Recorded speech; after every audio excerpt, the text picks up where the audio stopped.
All right, then roll call John Hauser. here. And Camille is absent, Matt is absent, Natasha. Here. Okay, and Anna by Zoom. Here. Thank you, ma'am. Okay. We do have a quorum, so. Okay, presentation for lodger's tax application. Jody, if you want to go ahead.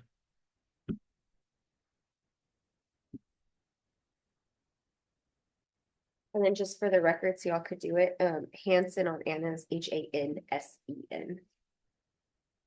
I think the S and the N are mixed. Okay. Hansen. Okay, thank you.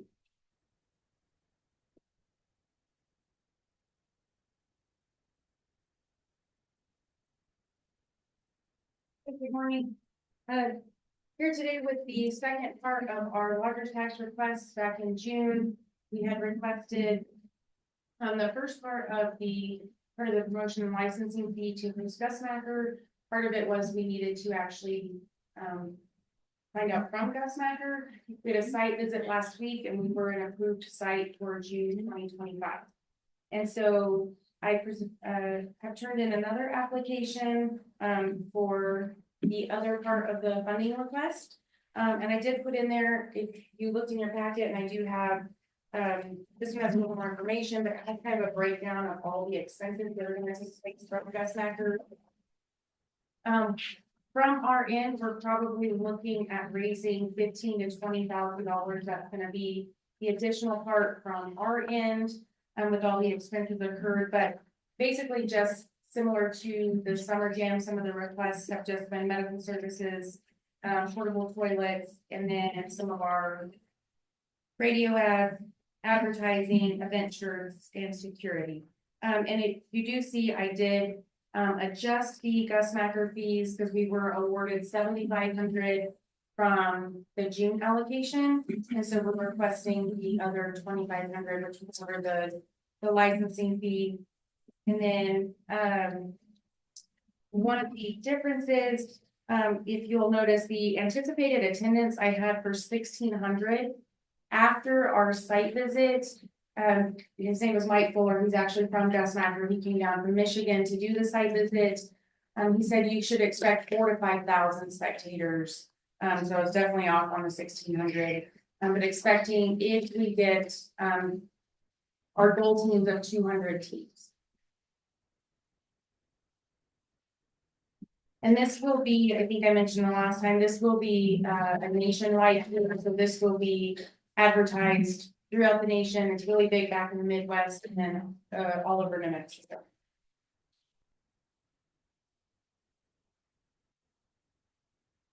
John, I can get you, I have another packet if you wanted to do it. No, I'm looking at it. I mean, my question you just said is that, you know, Gussmacher advertises, right? Like they spend money on advertising. You just said that, right? That they nationwide, they're advertising, and are they pushing advertising to all the teams and the youth leagues and stuff? Partially. So we're responsible for like all the postcards. We get the mailing list, but then we're responsible for all the printing and mailing of all of those postcards. They do have a website. So yes, it'll go up on their website. So have you included in here your mailing costs and your printing costs and stuff like that? Because I'm just seeing a bunch of radio ads and social media stuff. And so if it's a straight up contact to youth leagues, are you going to want to hit them via postcards, and then you got everything? I'm just asking, my questions here is, you have everything for June 2025. When we're looking at this to approve it, why would we want to advertise to people that are already coming? That would be my question. Or would it be better to, are you wanting to have this go out in like March or you know, winter this year to recruit teams and spend the money on advertising then? I mean, yeah, we're gonna have to recruit teams for sure. Right. That's part of the poster. We just get a list. And there's another breakdown here that I can give to you, but I only put in the advertising and some of the things that we had requested from Summer Jam, but then there's a whole other list of things that we're gonna be responsible for. But we will have to recruit those teams. I mean, that'll be part of our pitch, because they'll still, have to hear about it via advertising, so. Right, so I mean, my question is, you have it all for June 25, so what's the advertising for then for June 25? You're asking for a lot of radio ads and social media ads, and that's where I'm just wondering, like, as far as promoting Gus Macker, our target audience is to recruit teams in here and family members and stuff like that. That's what the radio ads are for, is for Gus Master for 2025. Right, to recruit in teams and stuff. Do you really want to, what are you going to spend when the event's going on, you're saying June 2025 is when you want the ads to run. What are you going to spend that on? Oh, no, okay, so those will run beforehand for the ads, but just the event date, I put June 25, because we don't know if it's gonna be like June 14th or June 21st, so I just put June 25, that's when the event will run. But the radio ads, yeah, they can start running in March, April. And those are targeted to recruit teams here, right? Yeah. That's, okay. Yeah. All right. Okay, Sorry. that's what I needed to know, because everything says June 25, and I'm like, well, you already got everybody here. What are we advertising for? So, For that event, I mean. okay, If we started, actually, we may have to start earlier. to recruit teams. That's what the purpose of the advertising is, right? To bring them into town, because the people that go, I mean, Gus Macker, I've seen it in Ruidoso and places like that. It's the people that are going to it are the people that have teams involved, kids involved, stuff like that. So you're not going to get a ton of just casual people like, oh, I'm going to go watch a bunch of kids play basketball. So if you're saying you want to use this to help recruit teams in, then that's going to make a lot more sense in terms of Lodger Stats dollars going to that, Right. because then those kids, those teams and families will fill hotels Right. and restaurants. Okay. And then what days is it gonna be, like a Saturday, Sunday, a Friday, Saturday? It's a Saturday, Sunday, and how Gus Macker, how they have their, bracket set up, you have to, I mean, if you're coming from out of town, you have to spend the night. So you'll play 2 games on a Saturday, and then everybody will play on a Sunday. So Okay. Nobody's So they eliminated, again the and next day. I mean, it's a tactic for sure, but everybody will play 2 days. And what's the entry fee? We are gonna start the entry fee at 160 for year 1. And I think I mentioned it, I know everybody slept since then, but it's a 3-year contract that we would sign. After year 1, you do have an opt-out. After year 2, you have to go through with year 3. So it can be a 3-year contract, so we could up the entry fee, but being year 1, 160 is the minimum, which we would start there. And then I think some of the other tournaments go up to like 200. And that's per team, correct? per team. Yes.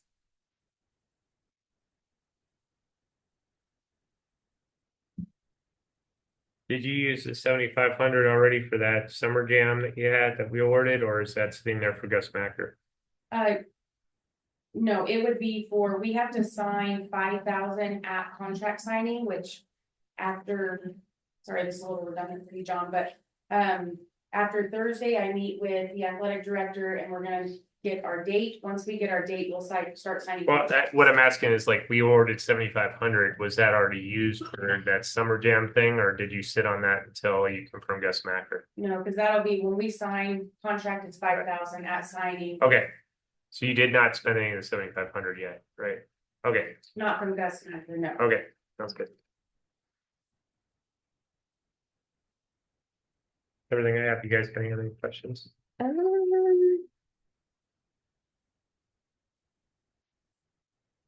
And are you guys doing any other fundraising or anything like that? Or this is it, just us and then what the entry fees are? No, there'll probably be 15 to 20,000 that we're still looking at. We'll go into this. You guys gonna raise sponsorships and stuff? Yes.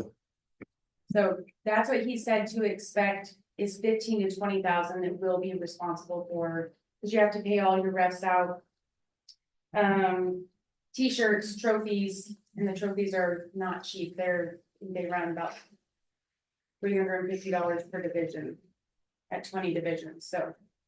We'll be looking for other sponsorships and then other costs incurred. Do that. Okay. Any specific questions on, you guys need quotes or anything on the request? Okay.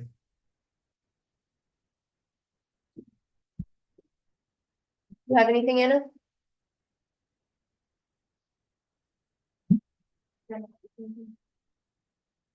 All right.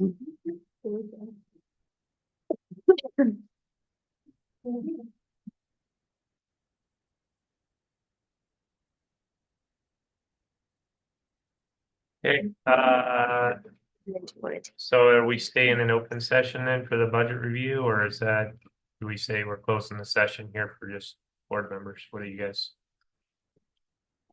I didn't ever get an agenda, so I don't know if I'm on the agenda or not, but would like to speak. I didn't have a submission, but I would like to ask some That's questions. your guys' call. What's the rules? You can do other business. Okay, He can be in other business. okay, well, I mean, if we want to move him, so my question to you guys is, the budget do we review. have to do the budget review in closed session, or is that? Because we think so. usually talk about budget in closed session, Okay, so then would we like to let Carl? let's go let Carl first? speak. Yeah, go ahead. Yeah, And come on up, then Carl, do- and then we can close session. Okay, does that work for you guys? I don't mind, closed, open. All right. Well, budget stuff, we're asking questions that can, it's Gotcha. better for us to be kind of behind closed doors, so in case we Gotcha. get questions about stuff, so we don't want to make people Thank mad. you, Carl Terry with I'm interim chamber director. I wasn't here when the submission was made in the spring, and I got called back the 1st of September, and so I'm trying to piece together, and I had a few questions on what we were awarded. Number one, before I say anything else, the event, this Gus Macker event that she's got, that Jody's got set up is a real needle mover for attracting out of town dollars to our community. It'll be up there with our rodeo and with Peanut Festival. Those could be the three biggie events that really move the needle, and they should get the lion's share of some of the awards that we do. It's actually bringing visitors to town. Back on our award, my biggest question was in the event center funding. Normally, that has all been on the facility side. Half of it has supported in the past, half an FTE for our events and promotions coordinator. And also, they also coordinate the event center, I mean, the visitor center. And so what happened, that there was a submission all in non-promotional, and then the award was split. It was reduced about $22,000 or $12,000 was reduced a good bit, and it was split between promotional and non-promotional. And I don't understand, because there was not even any promotional even submitted on that request, and I don't have anything there. So what I would like to be able to do is combine those and use it for the facility for non-promotional. There's just no way, we're going to be way short. We were hoping to be able to fund a raise for that at halftime FTE, and this does not make that possible. And For that, well, I'd ask the city, because I don't have in front of me what we awarded Well, this summer, and can you guys check and let us know? $9,750 in It's in the pack. non-promotional, and I'm sorry, This award is the same promotional. spreadsheet we used at the last. Okay, So it actually gave on promotion, non-promotional, it gave $9,750, and that's always been the lion's share of the funding there. And then it gave $15,000 for promotion. so we're So showing, Do you know how you came up with those numbers? why is it 97? I thought we awarded the 24. is what I'm remembering off the top of my head. I thought is what we awarded Well, for. it's very I close. think so, but was this the one that we didn't have enough money in one of them or something? Was this that? We- one? Right, and we Okay. moved, so it should have been, yeah, the request, I believe, in a non-promotional was 24,750, and we were looking at to help support the event center. I think we didn't have enough money in the promotional, so we moved it over to non-promotional for the event center to cover that whole request, because the event center we said was value, if I'm remembering our discussion right, we said it was a valuable part of the chamber and we needed to support that, so we awarded the whole 20, so that whole amount, when you look at 15 and 9750 was 24,750 for that position there. And so that's where that money is, Carl. It's 24,750 was what was And requested. That's a reduction of $7,000 from the previous year. So the issue that we have here, Carl, is we're going off of what was submitted. We didn't reduce anything. Whatever Steven submit. 40,500, which was, accounted for. But there were other requests in there that I think that it wasn't just the event center. There was other stuff that we looked at, if I'm remembering right, that were not lodgers tax related, and that's why we went with Watched the tape of the meeting, and I totally agree. I understand. Yeah. Some of that was not allowable, that was submitted, but this is, and that category is very important to us, and I need to be clear that, we'll find a way to live with that, up to that total amount of 24, whatever. But I've got to have that all in non-promotional and not. Well, that's what we did. I mean, that right there is for non. That's what. Yeah, that's what we did. We rolled money. We did not have we didn't have a budget that we were even working off of, so we didn't know. So, and then the other thing is we were following the city's lead on what could be approved. And that's where the decision came from on what could be approved. So we didn't have normally we've had a report on how much was available. We didn't have that. We didn't have that. We did not have that. I didn't see that presented in the meeting. but- Yeah, we didn't have that. And that's very problematic. I mean, you have cut a very important part of our ask. And I understand Stephen asked for a whole lot, and some of it's not realistic, but this category was, and we were reduced in both Peanut Festival and Heritage Day a bit. That was too late to come back. Well, it was because of timing, and it was because of the amount that was being spent on certain areas and with the amount of money we had available. And that's what the board agreed upon as far as what advertising goes where is what we were doing. Some of the discussion about Heritage Day being so close, and I've always asked for stuff that I knew that I was going to expend in June at the end of the fiscal year. I've always asked for some of that plus, so it gets split into two different Heritage Days. That's the way we hit, because it used to be in June, and that was even more problematic when we started doing it. So that's and then our the billboard deal, it was just barely sufficient to maintain the contract, the two contracts, the two billboards that we have left, and it won't quite get two wraps, and we desperately need to wrap the one at Melrose, and kind of need to do the one folks towards NMU that's in town here that we own, and so we didn't. We're gonna have to make a decision on which one we wrap. Probably can only get one wrap unless we can get a deal somewhere. But that was the other problem that I saw attached there, and I think that's I would highly, I'm going to be backing out of this position again quickly, but my recommendation is that we have, and I fully understand that our staff, they've been under tremendous pressure. They weren't trained correctly on and don't know exactly how lodger stacks should work. And my recommendation would be that you think hard about getting somebody in to do a workshop on lodger stacks so that we're doing it correctly. And so that we have some support and ideas for our staff.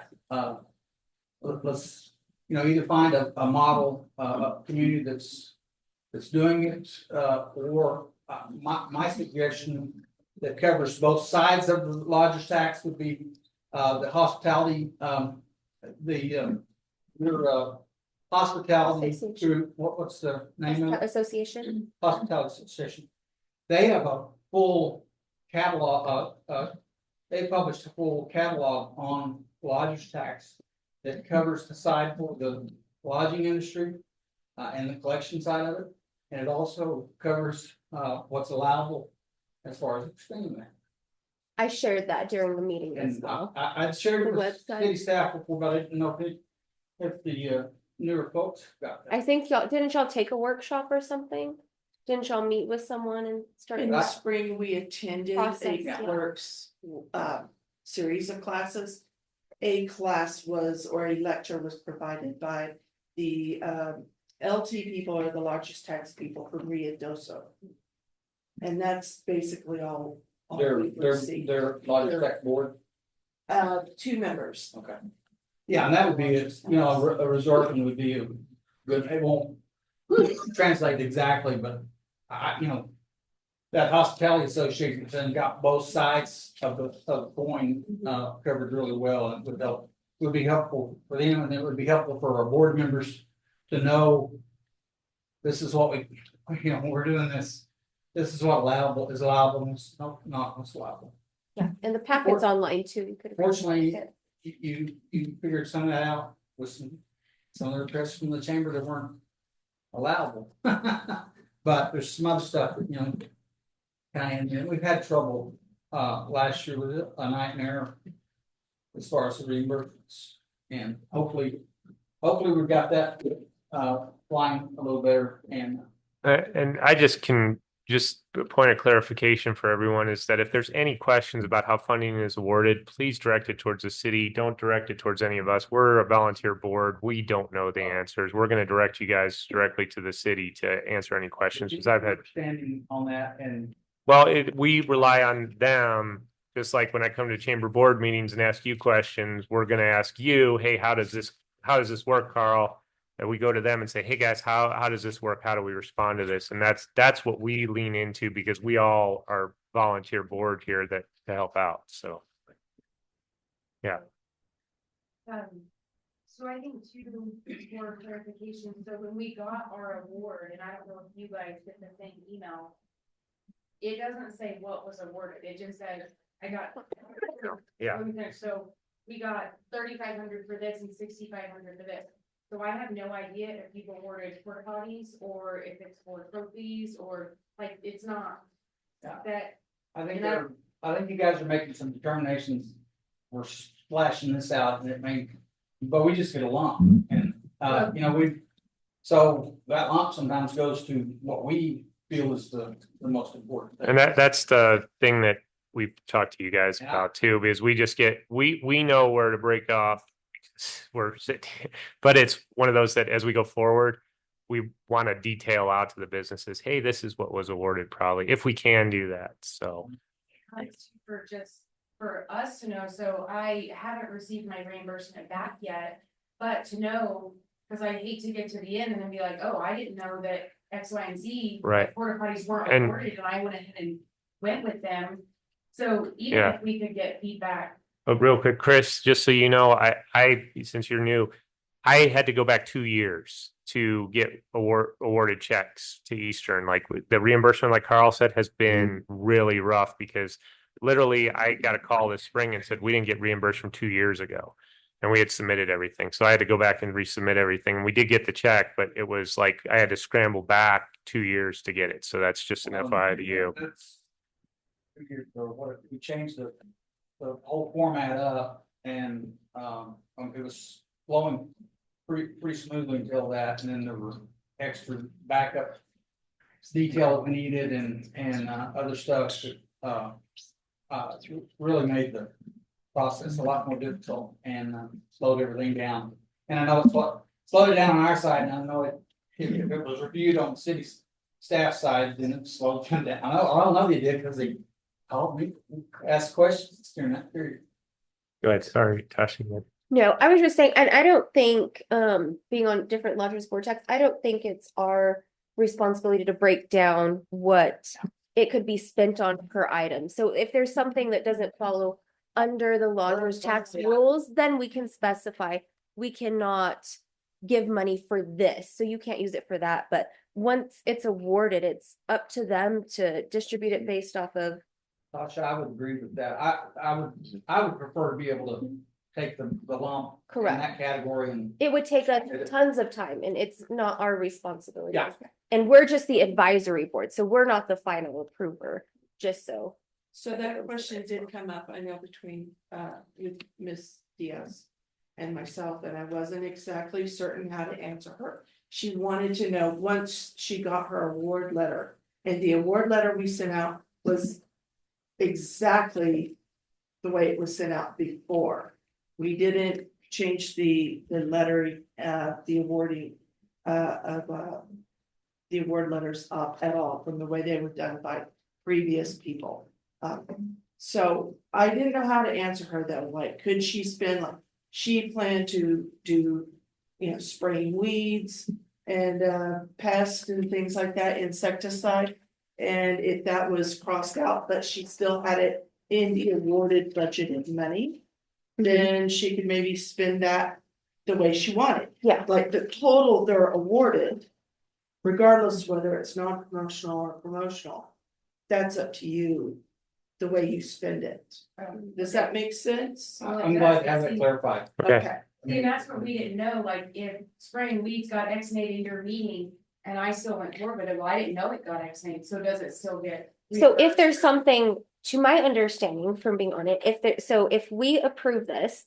And we give a lower number or something, it's your responsibility to go through, because it would take us hours to Sure. justify every single application. So as long, but if there's something that's with outside the standards of lodger's tax that we can't do, then we would note that, and that would need to Sure. be included in their acceptance letter, I would assume. And then, for instance, like when you submit your invoices to us, if it's something that our finance director, because she's going to be the one who's going to really surveying that. And if it's something that's not allowable, then it won't be And- allowed, that invoice or that particular. And that bill would have won't been be paid. stated in our award letter. That was not an allowable expense. Or that there, Oh. like a statement, Not like, doing it that way. No. No. like there might be some. Invoices that you may submit for reimbursement that won't be. Qualifiable for reimbursement based upon the standards and rules. And that's maybe a standard statement we can include on the award letters. Just to give you a heads up.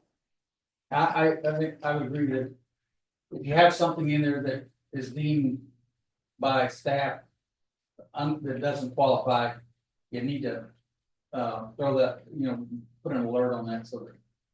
Correct, so they don't spend it Not on. having to resubmit and go back to something else. It would be better and it, just the whole. But within the allowable expenses, if we were awarded 3,500, we can divvy it up how we deem necessary as long as it's allowable. Okay. Does that, We have to look does at that help you? Yeah, because that was the question that I'd asked you, like, how do I know what I can spend my 3,500 on? And granted, last year was the first year I got it, so that's why the questions were being asked of what can be spent. So that's good. But I do agree with you, but I think that, Yeah.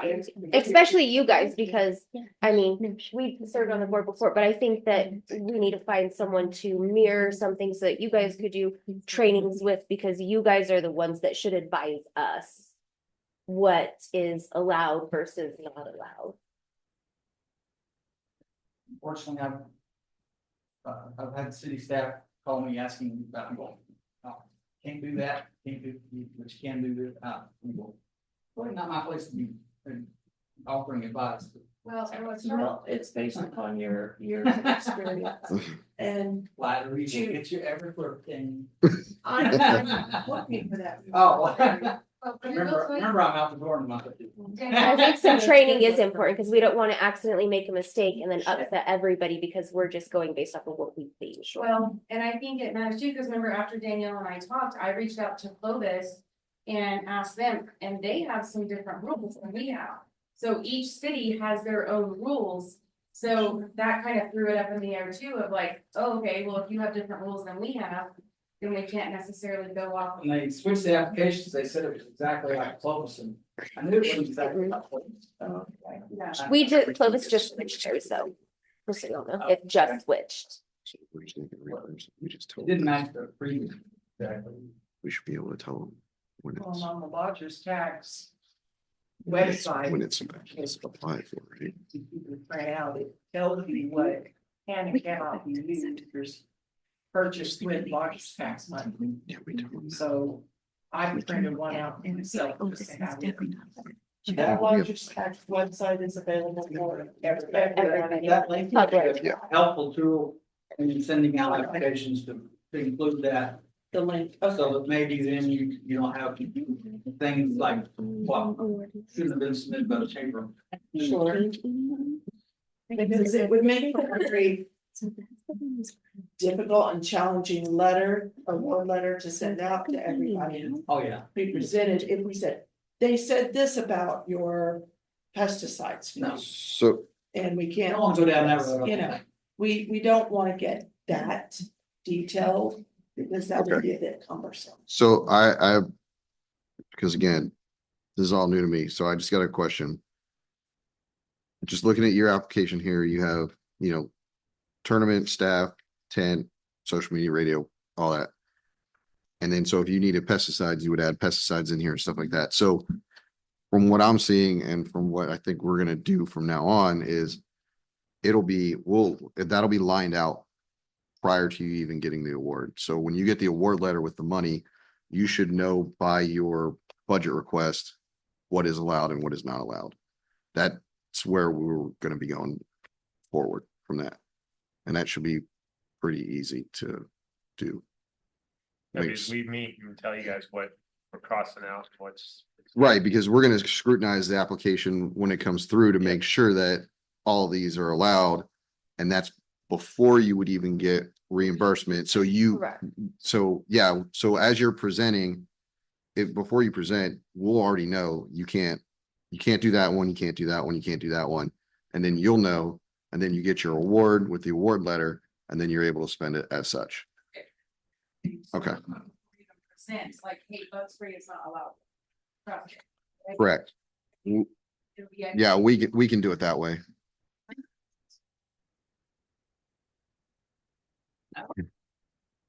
But we can do it that way. That way we're scrutinizing the application as it comes in and it's a lot easier. So that's a simple fix. And there's a state statute too that governs the lodger's tax. I will send it to you. It clearly says eligible uses of the tax proceeds.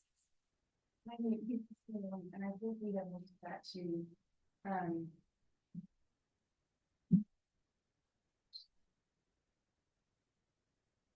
All right, any other questions? Sorry. You good? Albert, did you have anything?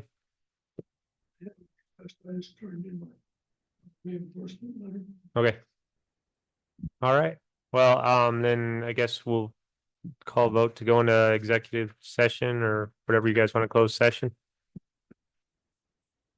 All right, We just need a motion to place.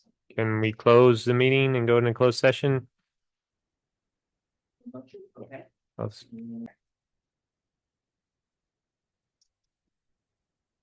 Okay. All right, we come out of closed session here. We have a vote on the table to award $7,500 to the RCCDC for Gus Macker. I'll make a motion to approve that. She seconded, even though she's muted. Anna seconded. Oh, Yeah. okay, thank you, Anna. Yeah. All right, with that, I'll go ahead and we'll call for closure of the meeting.